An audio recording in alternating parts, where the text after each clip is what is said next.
আসসালামু আলাইকুম everyone, welcome to my channel. সবাই কেমন আছেন? আশা করছি ভালো আছেন। আমিও ভালো আছি আলহামদুলিল্লাহ। তো আজকে চলে আসলাম আমাদের এলাকার খুবই জনপ্রিয় একটা খাবারের রেসিপি নিয়ে।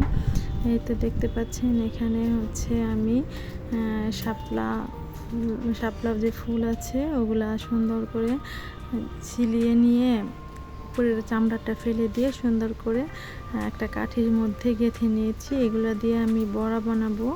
এই যে এখানে আমি একটা গোলা রেডি করেছি। এখানে হচ্ছে আছে চাল আর ডাল একসঙ্গে বেটে নিয়েছি। বেটে নিয়ে সুন্দর করে একটা গোলা রেডি করে নিয়েছি। আর যেগুলো আমি শাপলা ফুলের ইয়েগুলা রেডি করে রেখেছি সেগুলো হচ্ছে আমি এই বেটারে চুবিয়ে তারপরে হচ্ছে তেলে দিয়ে দিয়েছি। আমি আসলে সরিষার তেলে ভাজতেছি, এই জন্যে যেরকম একটু ফেনা ফেনা হয়ে গিয়েছে। আপনারা সবাই জানেন যে সরিষার তেলে কোনো কিছু ভাজতে গেলে এরকম একটু ফেনা ফেনা হয়ে যায়, আবার একটু পরে এটা চলে যাবে, কোনো ব্যাপার না।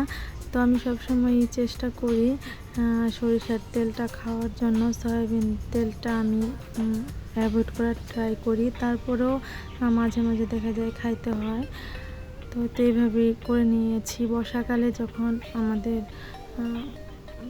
নতুন পানিতে নতুন নতুন শাপলা ফুল হয় তখন এগুলা হচ্ছে আমরা বাজার থেকে কিনেও নিয়ে আসি, মাঝে মাঝে তুলেও নিয়ে আসি। তো আজকে যেগুলো দেখতে পাচ্ছেন এগুলো বাজার থেকে কিনে নিয়ে আসছে।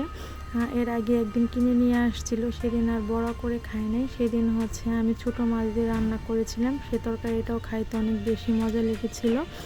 তো তারপরে আমি আবার বলেছিলাম আমাদের আরেকদিন যেন শাপলা ফুল নিয়ে আসে বড়া খাওয়ার জন্য। তো সে নিয়ে আসছে, আমি আর দেরি করে নিই, আজকেই একটু আগেই নিয়ে আসছে। তো আমি বড়াটা ভেজে নিয়েছি আর আমি গরম গরম ভাত রান্না করে নিয়েছি, সে ভাত দিয়ে খেয়ে নেব। এই তো দেখতে পাচ্ছেন বড়াটা কিন্তু আমার রেডি হয়ে গিয়েছে। আমি ভেজে নিয়েছি, অনেক মুচমুচা হয়েছে খাইতে। এখানে আর কয়েকটা আছে, ভেজে নিচ্ছি।